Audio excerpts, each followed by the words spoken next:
Bagi orang yang berdakwah, maka hendaklah memperhatikan 5 hal. Jadi untuk kita ketahui 5 hal yang penting ini dalam orang berdakwah. Sehingga dengannya kita mengetahui bahwasanya orang ini adalah berdakwah dengan dakwah yang hak dan yang lainnya bukan dari yang demikian. Yang pertama adalah antakuna alima. Hendaklah dia mengetahui dan memiliki ilmu. Memiliki ilmu yang berkaitan dengan apa yang ia seru. Ia memiliki ilmu berupa Al-Quran, As-Sunnah, dan pemahaman salaful ummah. Sehingga apabila seseorang tidak memiliki ilmu, maka tidak boleh baginya untuk berdakwah. Karena Allah subhanahu wa ta'ala syaratkan bagi orang-orang yang mengucapkan kalimat la ilaha illallah saja untuk dia memiliki ilmu. Lebih-lebih bagi orang-orang yang berdakwah di dalam kalimat la ilaha illallah. Karena apabila seseorang ketika berdakwahnya tanpa memiliki ilmu, maka kerusakan yang ia lakukan lebih banyak daripada kebaikan-kebaikan yang ia dapat. Sebagaimana di dalam perkara-perkara dunia, kita ketika misalnya kita membutuhkan seorang teknisi motor atau mobil, kemudian kita tidak mendapati orang yang ngerti mesin, baik motor ataupun mobil, kita tidak dapat. Kemudian kita dapati karena kita misalnya atau seorang mogoknya itu di sawah, di toang, tidak ada bengkel, kemudian dia sendiri tidak bisa, kemudian ada petani yang lagi bajak. Kita panggil, mang ke sini. Coba benerin motor saya atau mobil saya. Orang ini mengatakan, saya tidak bisa. Gak apa-apa lah, yang penting ikhlas. Benerin saja. Antum kalau apabila mendapati hal yang demikian, motornya makin baik atau makin rusak? Makin rusak. Ini perkara-perkara dunia. Ketika ada yang sakit, kemudian tidak ada dokter, apakah kita bawa ke bengkel, sama-sama memperbaiki? Nggak bisa. Bahkan bisa jadi berujung dengan kematian orang tersebut. Maka yang berkaitan dengan dakwah, maka haruslah seseorang memiliki ilmu. Ilmunya berupa apa? Al-Quran, As-Sunnah, dan pemahaman salaful ummah. Sebagaimana kita akan bahas dalam ayat yang pertama. Atau dalil yang pertama dalam surat Yusuf, ayat 108. Kemudian apabila dia telah mengetahui ilmu tersebut, maka hendaklah dia amalkan. Harus mengawali dengan dirinya untuk mengamalkan. Dan setelah itu ia seru yang lainnya untuk melakukan apa yang telah ia lakukan. Allah subhanahu wa ta'ala menyatakan dalam surat Qasas ayat 87. Wad'u ila rabbika wa la takunanna minal musyrikin. Berdakwahlah di jalan Rabbmu dan jangan sekali-kali engkau menjadi orang-orang musyrikin. Di dalam surat Ar-Ra'd ayat 36 Allah katakan, "Qul innama umirtu an a'budallaha wa la usyrika bihi." Katakanlah wahai Nabi Muhammad, sesungguhnya saya diperintahkan untuk beribadah hanya kepada Allah dan tidak melakukan kesyirikan kepadanya. Wa ilaihi ad'u, dan kepada jalan tersebut saya menyeru. Artinya ketika ada perintah, ada ilmu, diamalkan ilmu tersebut. Setelah itu ia perintahkan kepada yang lainnya. Disebutkan bahwasanya Al-Imam Ibnul Jauzi, beliau adalah seorang orator besar, seorang alim. Beliau apabila berada di atas mimbar, maka orang-orang yang mendengar apa yang beliau khutbahkan terbawa dengan apa yang ia katakan. Maka Satu waktu ada seorang budak belian datang kepada Ibnul Jauzi. Dia mengatakan, wahai Ibnul Jauzi, wahai imam, wahai syekh, saya ini budak belian, capek jadi budak belian. Capek. Tolong anjurkan kepada orang-orang yang mendengar kajian engkau ataupun ceramah engkau supaya mereka berlomba-lomba untuk membebaskan budak. Mudah-mudahan majikan saya ngeh dan membebaskan saya.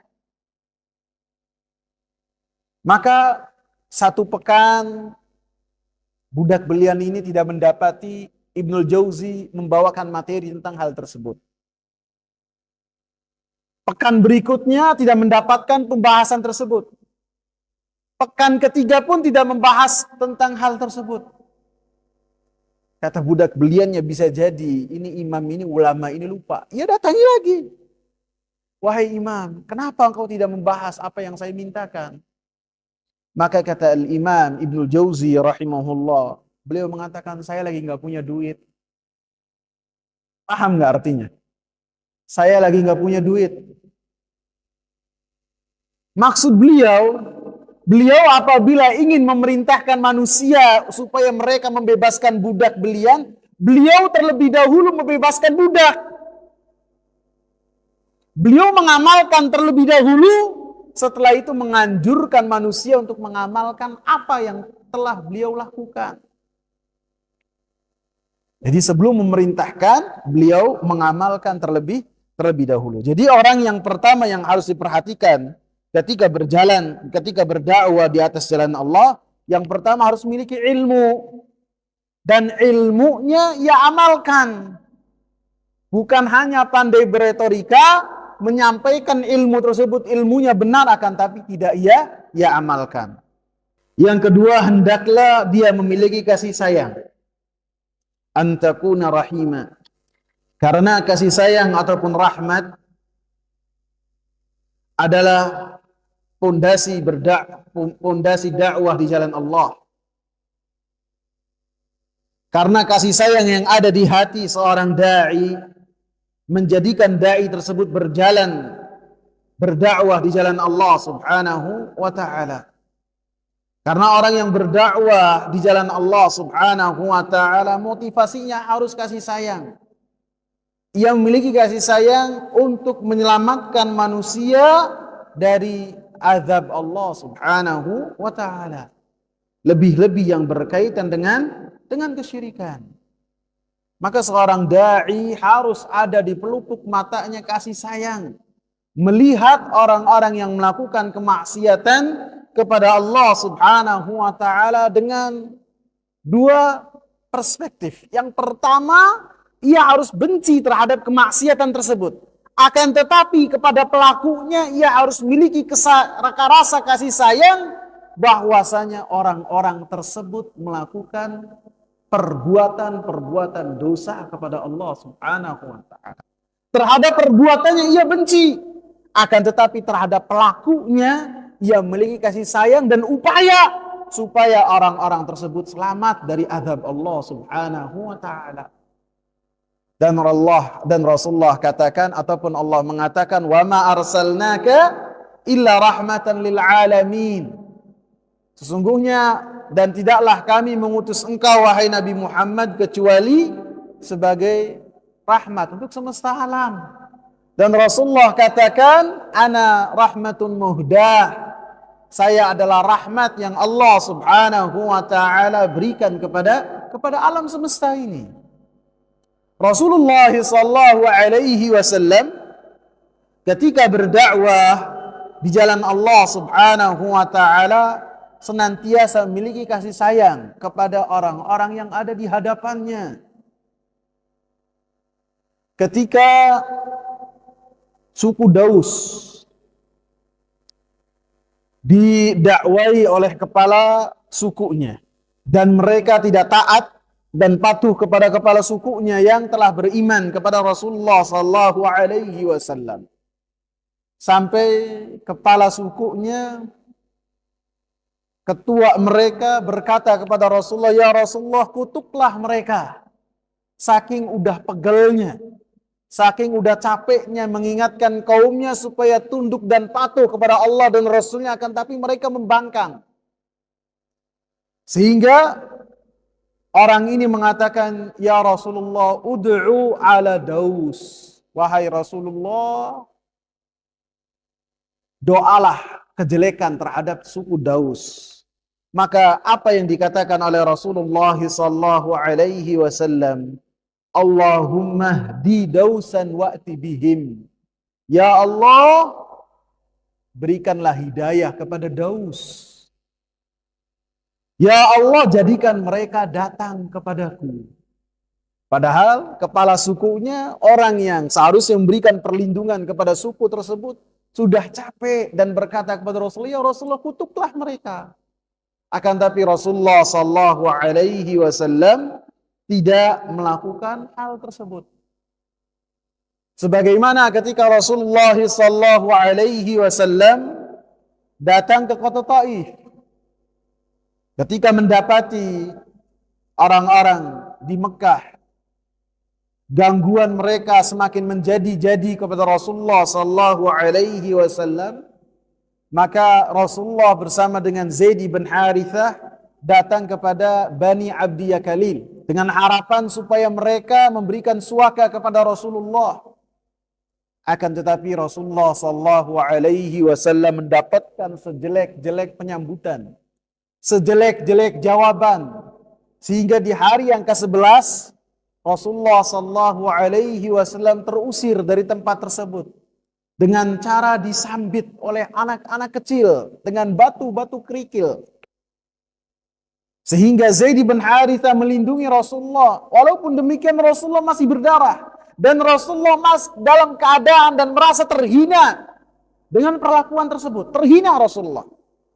Dan orang yang terhormat apabila dihina sangat marah. Rasulullah pernah ditanya oleh Aisyah radhiyallahu anha, wahai Rasulullah, adakah satu hari yang lebih berat untuk engkau daripada hari ketika engkau dalam peperangan Uhud? Rasulullah terkapar, terkena anak panah pipinya. Orang-orang yang Rasulullah cintai wafat, termasuk Hamzah. Adakah hari yang lebih berat daripada hari tersebut? Rasulullah katakan, hari ketika Rasulullah sallallahu alaihi wasallam datang ke kota Taif. Rasulullah merasa terhina dan lebih berat daripada apa yang beliau rasakan dalam perang Uhud. Maka Allah Subhanahu wa taala mengutus malaikat gunung. Dan malaikat gunung menawarkan kepada Rasulullah, ya Rasulullah, apabila engkau izinkan, karena Allah telah memerintahkanku supaya taat kepada engkau, saya akan menimpukkan dua gunung ini ke orang-orang yang telah menghinakan engkau. Apa yang Rasulullah katakan? Kasih sayang yang muncul dari diri Rasulullah sallallahu alaihi wasallam. Rasulullah sallallahu alaihi wasallam katakan, bal arju an yukhrijallahu min aslabihim qauman ya'budunallaha wa la yusyrikuna bihi syai'a. Akan tapi saya berharap untuk dari anak keturunan mereka ada orang-orang yang beribadah kepada Allah Subhanahu wa taala dan tidak melakukan kesyirikan kepada Allah Subhanahu wa taala sedikit pun. Maka bagi seorang dai yang berdakwah di jalan Allah Subhanahu wa taala hendaklah memiliki kasih sayang, dan hendaklah mereka memiliki kasih sayang ketika menyampaikan apa yang Allah Subhanahu wa taala berikan kepada mereka berupa ilmu. Sebagaimana Rasulullah sallallahu alaihi wasallam memerintahkan Muadz dan Abu Musa al-Asy'ari, basyira wa la tunafira. Jadikanlah manusia itu mendapatkan kabar gembira dari engkau, dari kalian berdua, dan janganlah menjadikan mereka kabur dari dakwah yang mulia ini. Kemudian yang ketiga, hendaklah hakimah, memiliki hikmah dalam berdakwah. Hikmah artinya menempatkan segala sesuatu pada tempatnya. Ada orang-orang yang ketika menghadapi seorang da'i, maka dengan diberikan nasihat sekali dua kali, maka mereka akan mendapatkan apa yang mereka inginkan berupa kebenaran. Ada yang disampaikan dengan cara lembut, mereka mendapatkan hidayah dari Allah. Ada yang dengan cara yang keras, baru mereka mendapatkan hidayah dari Allah. Ada yang harus dengan dialog yang keras, baru mereka mendapatkan kebenaran yang mereka cari. Sebagaimana Rasulullah sallallahu alaihi wasallam ketika mengingatkan kebaikan kepada para sahabat-sahabatnya dalam keadaan berbeda-beda. Ada orang Arab Badui ketika kencing di masjid, Rasulullah sallallahu alaihi wasallam sangat lembut sekali. Ketika para sahabatnya marah, maka Rasulullah larang. Karena jangan sampai ketika orang Arab Badui ini kaget, dia buang najisnya, buang air kecil di pojokan masjid, dibentak kaget, malah akhirnya kencingnya keluar, kemudian najisnya makin kemana-mana. Maka Rasulullah larang. Biarkan, biar tuntas. Kemudian setelah itu Rasulullah sallallahu alaihi wasallam memberikan nasihat. Akan tetapi terkadang Rasulullah sallallahu alaihi wasallam mengingatkannya dengan kekerasan. Ketika Abu Dzar Al-Ghifari, beliau ada sedikit gesekan dengan Bilal, sahabat yang mulia, kedua-duanya sahabat yang mulia. Kemudian Abu Dzar mencela Bilal ini dengan mengatakan, wahai orang yang ibunya itu hitam. Maka Rasulullah sallallahu alaihi wasallam membentak Abu Dzar. Bahkan dipegang kerahnya Abu Dzar. Innaka mru'un fika jahiliyah.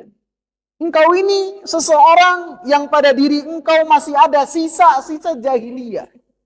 Membedakan dengan ini hitam, ini putih, ini Arab, ini bukan. Antum perhatikan, terhadap Abu Dzar Rasulullah keras. Terhadap Arab Badui Rasulullah apa? Tidak keras, akan tapi dengan penuh kelembutan. Kemudian yang keempat,